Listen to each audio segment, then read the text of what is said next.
Hello everyone, good morning. I'm Sebastião from Primeira, and today I'll present tailoring media monitoring with user feedback.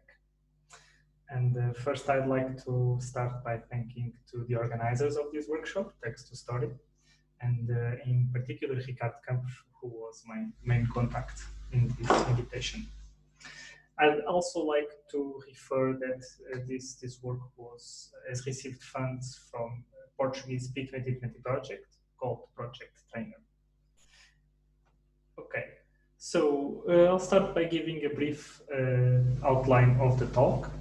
First, I'll introduce Primeira and Primeira Labs and talk a bit about what we do. Then I'll introduce the task of media monitoring. And in particular, I'll talk about the NLP and information retrieval pipeline that we are using to solve this task. I'll also introduce who is the media monitoring end user so that we better understand the challenges involved and how to help users follow news stories using feedback and some notes on how to evaluate this task. At the end of the day, my goal here is to bootstrap future discussion on this task, on the media monitoring task, and also how to take into account feedback given by the users of this kind of platforms. So starting at the beginning, Primeira. We are a small company in Portugal, here in Lisbon, and we were founded in 1989.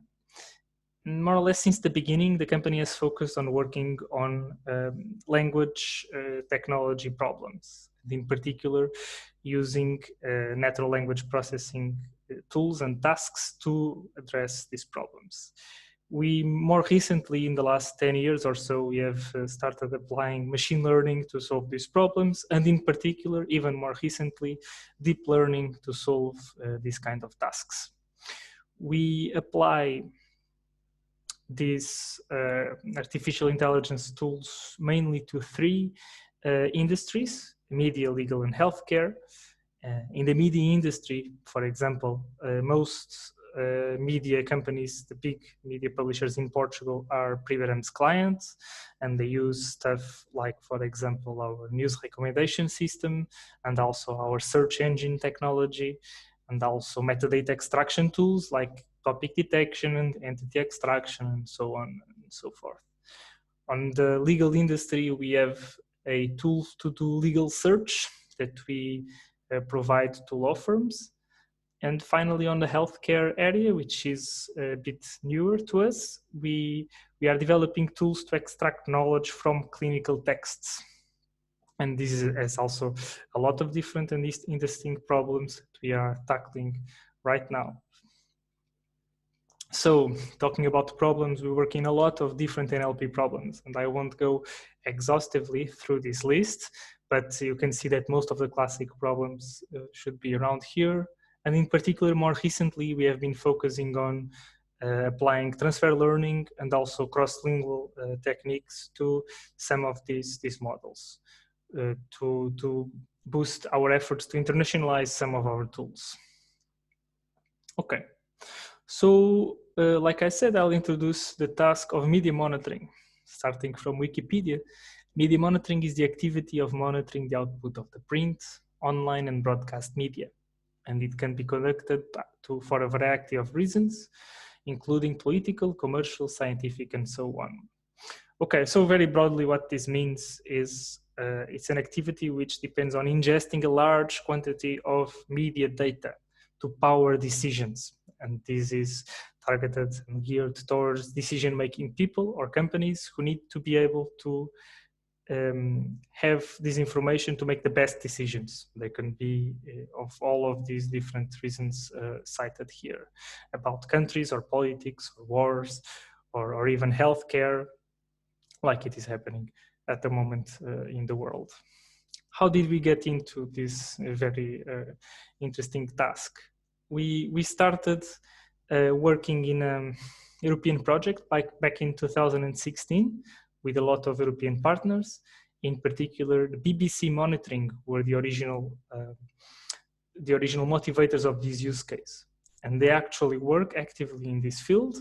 And they have a room with around 300 journalists, just to give the picture, each of them looking manually at these 4 TV channels, streaming in real time, and also several online text sources, and trying to cope with all of this data and writing what's happening at the moment, writing intelligence reports, and trying to make sense of this whole giant pool of information. And just to make things more difficult, this is all multilingual, in particular 30 languages. The most important that they cited is Russian, Arabic, Farsi, so languages that there are not that many people who know a big number of languages, so you need to have specialized people which could be doing many other jobs, looking at screens 24/7. What we did in this SUMA project, which is an European project, was to develop a tool to help cope with all of this data. And we did it with many other European partners, some universities like University of Edinburgh, University of Sheffield, University College of London, among other industry partners at Pribaram. At the end of the day, this was a 3-year project with a lot of research involved. At the end of the day, at Pribaram, we productized the final results, and now we achieved a media monitoring platform, which is something that we are productizing today, we are taking to market, and it's the culmination of all of this technology. Here, I won't go into much detail, I don't have that a lot of time, but just to give a picture, this is an overview of the news about 15 days ago, showing the most relevant news stories. And in this case, all of this data has been clustered together using an online clustering algorithm. And each of these squares here with a title represents a news story, which can be hundreds of documents in different languages that have been clustered together. And they are also aggregated into higher level topics. Like, for example, everything in the top is health, here it's politics, economy, disease. Of course, that if you don't apply any filtering and you open a dashboard like this one today, you will see everything about coronavirus topics. And so we also thought about this and provides a complex mechanism to do filtering and faceting and finding interesting topics so that you can build your own views into the data. And this is also relevant for the rest of the talk that I'll go on today. But before, so I've introduced this dashboard, which is this very high level way to look into news and to find news and to filter news. And the back end of this is, of course, natural language processing. So we are processing millions of news items published every day in many different languages. And what we are interested in doing, our core problem, is to discover the most relevant stories, entities, and topics in these languages. And we do this at the end of the day to gather insight, to explore, to curate, and to visualize the data. This is our end goal. Okay, so this is just a very high level way to pose our problem. We have this pipeline that extracts information and then prepares this information to be able to give insight to an end user. Okay? And now I'll describe also a little bit this end user.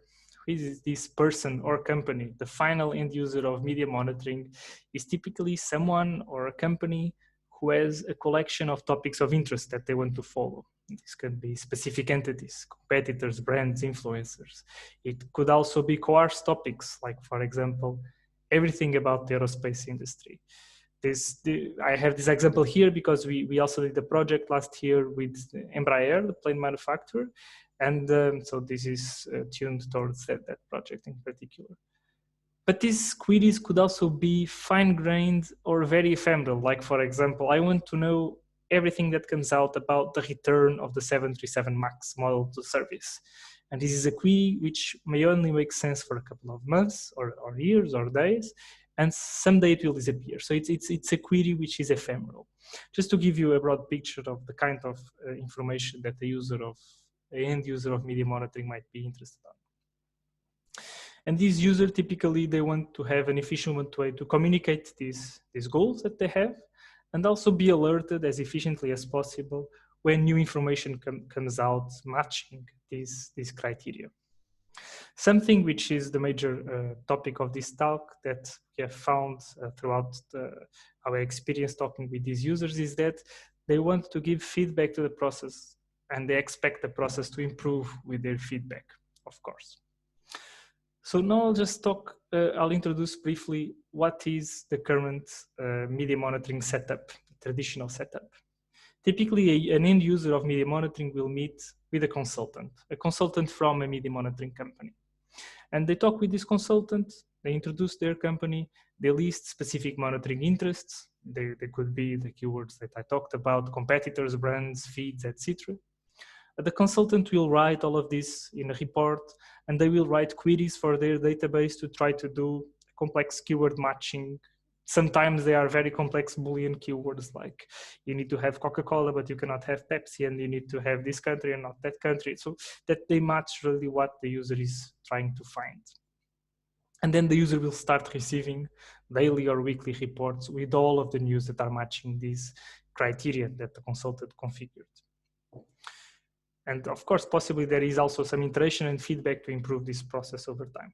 Everything here, except some keyword match retrieval and some additional tools, needs a human consultant to make this process work. And one goal that we have here would be to try to automate some of this. So now what I will do is to try to model this problem conceptually without the consultant. So we have this user, we have our system, our media monitoring system, and the first meeting between the user and the consultant here is represented by this seed. This seed is the first piece of information that the user gives the system. And in my modulation, which is a simple approach, we are considering that this could be, for example, the web page a web page of the company of the user, or a press release about the company of the user, or a set of news articles. Or even if you go further, this could be questions. There could be problems that the user is trying to solve, or even just free text. And after this bootstrapping first contact with the system, what will happen is that the system will start suggesting documents to the user. And in the case of news media monitoring, this would be news items, blog posts, or any other media item. And what we want to do now is to include feedback in this loop, okay? And now, still in this very generic modulation, what this feedback could be would be like, for example, a simple feedback. For each document, the user would say, I like this document, or I don't like this document. It could be a bit more fine-grained. Like, for example, for each document, the user would highlight the document and say, I'm interested in this passage. Or I'm interested in this passage and I have a comment about it as well. So we could gather all of this feedback. And if you go even further, the user could explain to the system why the system is not following correctly what the user wants. And this would be a natural language explanation of why the system is wrong, so that the system could improve from that explanation. In terms of a baseline approach, I'd like to focus here on the most simple aspects or the most simple options of this modulation, and consider that the user only provides at the beginning a set of news articles or free text, and also that the feedback is simple. So just a document level label saying that if the document is okay or not. The first reason for this decision is that it's a baseline approach, something we want to test, something we want to understand the results very efficiently. And also it's the option that gives less strain to the user. They just need to say for each document if they are not interested or not. They don't need to try to write an explanation, which is something very costly. So if we consider this approach, now just a representation of what is happening, the user gives a document, the system starts suggesting documents, and for each document, the user says if they are interested or not, or they just can ignore some documents. Based on this formulation, we have our basic setup to model how to incorporate feedback on a media monitoring suggesting system.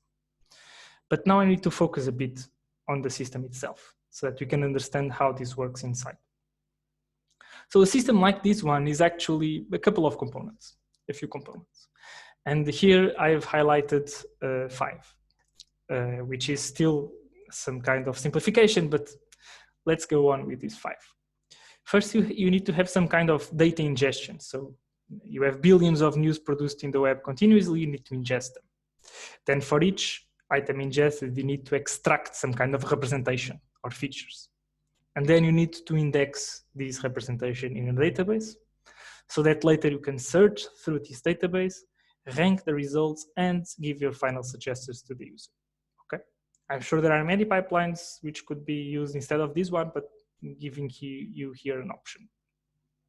And also I'll put some numbers so that we have an idea of the volume and how it is drilling down towards the user. So you start with an infinite stream, then you could have for each database or each replication of the database or each shard, you could have about 1 billion documents, and then 100,000 documents through your search algorithm, and then 1,000 documents through your ranking algorithm, and finally you give 10 suggestions to the user. Okay. And I also have just a quick remark. These don't need to be actually 10 suggestions or a collection of document suggestions. You can use this ranking algorithm to power any kind of data visualization. And we have a few in our platform. This could be, for example, a trending graphs that we have, or the storylines dashboard that I showed previously. How do you rank those two squares? Or even a mind map with connections between entities or summaries also. And okay, just looking again at this pipeline, starting at the beginning, in terms of extracting features from the text, many classical NLP tasks fall into this category, and we have been doing a lot of work in this area. I have here just some mentions that in the last 3 years, we have been focusing on entity linking, clustering, entity recognition also, before linking, and summarization. We have some papers here that if you are interested on, we could also talk another day. But just to mention that every document or span level NLP task could fall here in this category. And where we are incorporating learning at the moment from the feedback is not here, but actually a bit further down the pipeline in the search and ranking components. And if you consider the most commonly used type of search components, and by saying this, I'm referring to basically any Lucene-like search engine. This would include Elasticsearch, for example, or we have our own search engine called Privaram Search, the one we are using in this platform. But anything like this typically will ingest the documents already with features extracted, and will store these features in inverted indexes. So a model which would produce a sparse feature weight vector would integrate very well with a system like this, because you could use these features to influence the retrieval in a very direct way, since the way that you get documents is through these features. So this is just a first motivation, that if we use a classical search engine, it could be interesting to have a sparse feature weight vector. Also here in the ranking component, if we approach this as a classification problem, like for each document that the search component gives you, you want to classify if the document is interesting or not to suggest to the user. Then again, if we had a model with a sparse feature weight vector, this could also be interesting, because it could be the same model that we use in the search component. And this would provide some kind of end-to-end integration between these two components, a very cheap way to do this, which would facilitate our task. Also, you want a model that is very fast to train, because we need to train this model, if not for every feedback iteration, for every few feedback iterations. And so we need something which is very inexpensive to train, and something which is small, and we can keep one for every user, or even better, one for every user for every topic that the user is following, which is what we are doing. So first option that we considered is using an SVM. So an SVM, a simple model, very fast to train, and also provides a sparse feature weight vector. If we train this model on a classification task, we can then use it also in the retrieval part of the model. So this was our first option. But just a brief mention of some problems, and there are many, many more, but just two that we have found so far that are important. There is no clear path to put cross-lingual support on this kind of model, because these sparse features typically are monolingual. Of course, we could use cross-lingual sparse features. A simple example for a system which also has entity linking is using the entity IDs from Wikipedia. These entity IDs are cross-lingual. Of course, they connect pages across languages. But we haven't experimented this so far, and I'm not sure if it would work. And there are other features. Another problem, perhaps more important, is this kind of model, especially linear SVM, is not using context at all.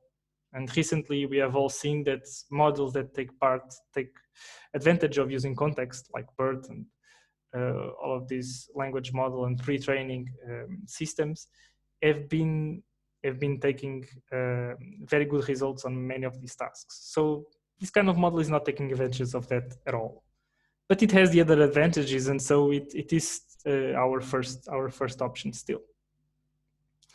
Also, some other mention is that if we could push this integration further into the beginning of the pipeline, and if we could get all of these components working together in the same shared space, this would be great. And this is a direction that we want to follow. We want to follow this direction in our research team. We haven't done it yet, at least completely. We are doing some efforts in this direction. So in this case, instead of indexing sparse features, we could index continuous vectors in spatial indexes, and there are some techniques. Instead of doing inverted index retrieval, we could do retrieval on this continuous space. And also we could integrate the continuous representation learning, search, and ranking all in the same task. This would be great. We are doing some efforts in this direction, but this takes a lot of work and we are not there yet. So in this case, we are using our SVM model. And just to review a bit the task again, at the ranking part, we do a binary classification task where we classify each document as okay or not okay. We have a bootstrap phase, of course, because in the beginning, when the user gives the first seed, there is no feedback yet. So we use the seed as a KNN similarity search query to get the first batch of suggestions. Okay. And at every n iterations, in our case, n is still 1, we are always retraining these models. We retrain the model on user feedback. And then we also use this model not only to do the classification, but to integrate on the retrieval on the search engine part as well by combining the weights. Just to give you an idea on how this is being used, this is again another snapshot of our platform. You have here a page opened in the context of one specific topic. We call this a panel in our platform. I have here many panels, one of which is about the return of the 737 MAX, the airplane that had problems, software problems, and was removed from market. And so in the center, what I receive is the current suggestions of the document. The articles that the system thinks are interesting for me to read right now. And I can give some positive, negative, or feedback, or I can just ignore the document. And then as you can see, I have some history already, some documents that I have rejected because they were about 737 MAX, but not really the return of the 737 MAX. And then some documents that I have created so far.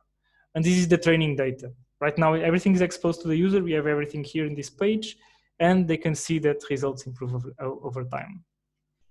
Some other interesting example, I had a panel about Java jobs.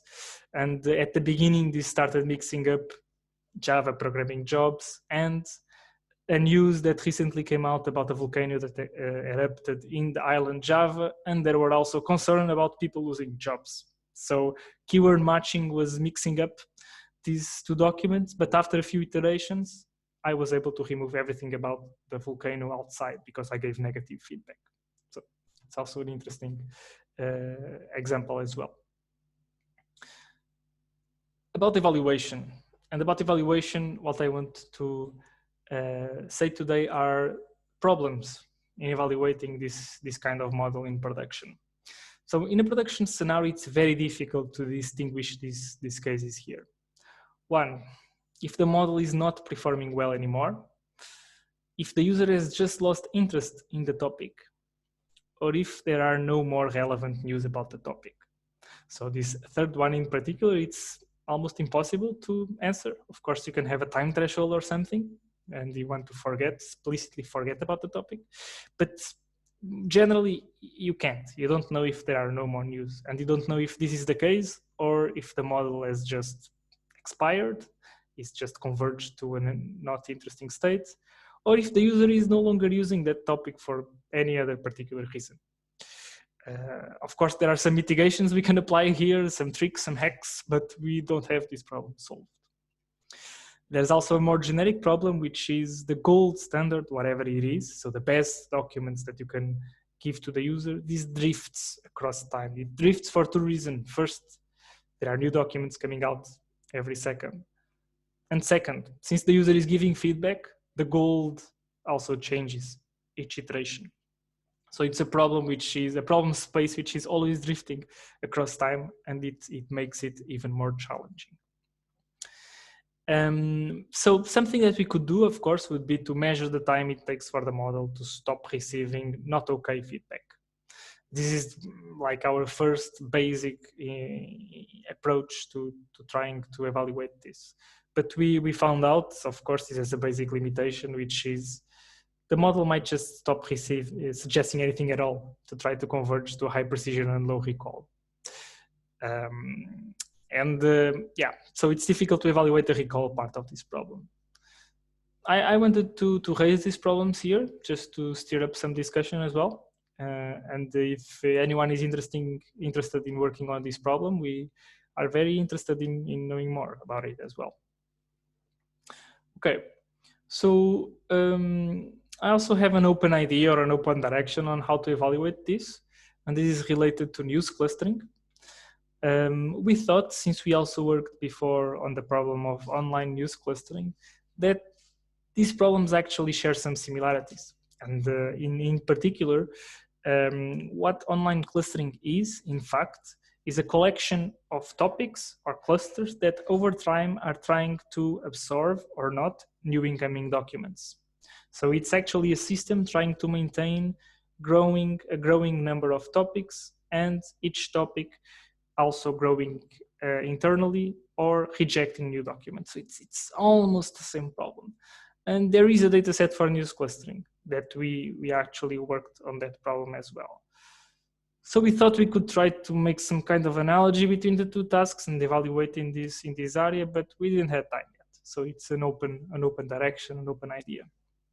I mentioned this as well because I know that there are last year and this year in Text to Story, there are 2 works on clustering, also related to the work that we did 2 years ago.